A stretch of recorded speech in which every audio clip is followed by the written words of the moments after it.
Hello and welcome to another edition of Let's Taste with the Intrepid Wino. My name is James Garesbrook. I am looking at a red wine on this edition of the show.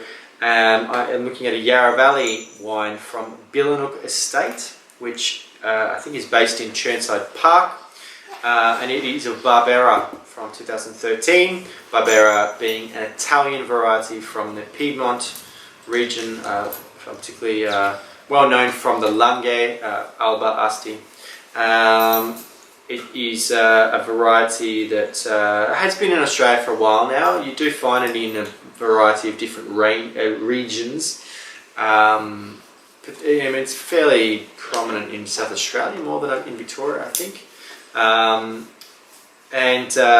Barbera is, I guess, it's the middle child of the red varieties from Piedmont, Nebbiolo being the most important variety, certainly the most expensive variety, and Dolcetto being the fresh, young drinking varietal wine.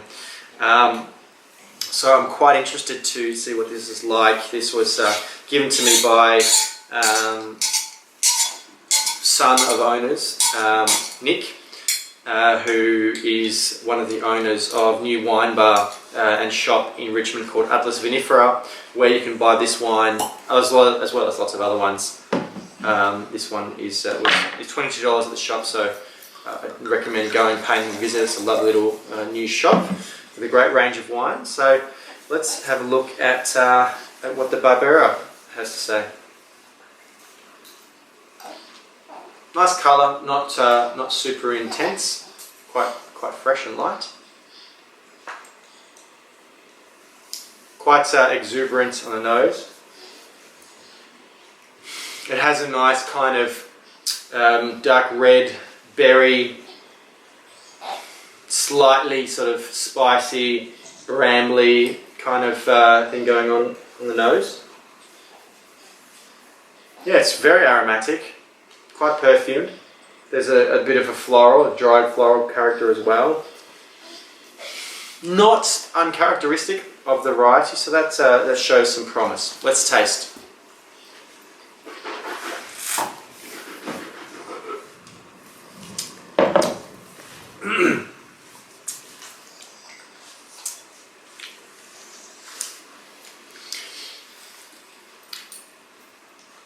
I guess it's a little bit more varietal of Barbera, aromatically than it is on the palate. I do see some characters there. It has a nice dry countenance. It's got very, very good fruit. It's quite light and fresh. There's a hint of sort of sweetness around the edges. I'd be interested to know what sort of barrel regime, if there was any, hint of nutmeg front end enhances the lingering vanilla and oak finish.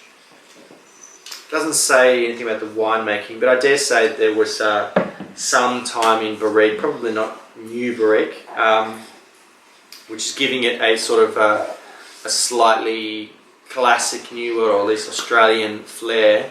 It's giving it that kind of that nutmeg vanilla character, which is not characteristic of the variety, in my opinion.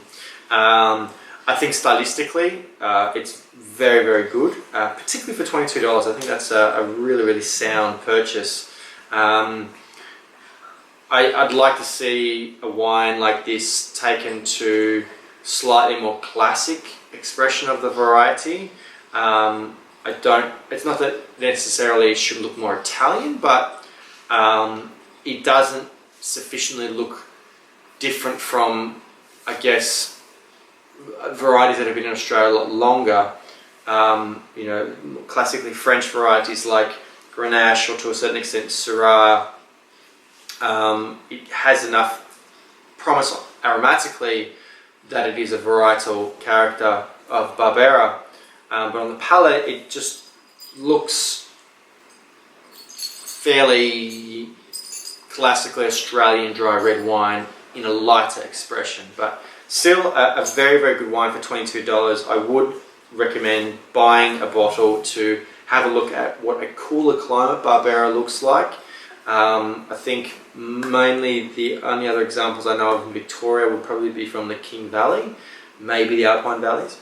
So it's interesting to see a Yarra Valley Barbera, and I'm excited to see more Italian varieties like Barbera in the Yarra Valley. Of course, you know, some lovely Nebbiolo, but I think there are other opportunities as well.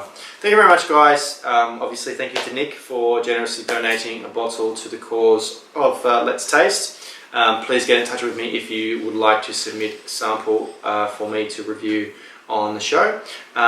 If you enjoyed this video, please hit that like button and share on social media. Leave a comment below. Let me know if you've had some experience with Barbera in Australia. And make sure you subscribe to the Intrepid Wino YouTube channel for many more videos. Some like this, some like you know, you can see some videos of my winemaking experiences both last year and this year. Come and visit me at intrepidwino.com. There's lots of ways of getting in contact with me. You can also listen to my podcast, the Vincast, and follow me on social media at Intrepid Wino on Twitter, Instagram, and Facebook. But guys, until next time, cheers.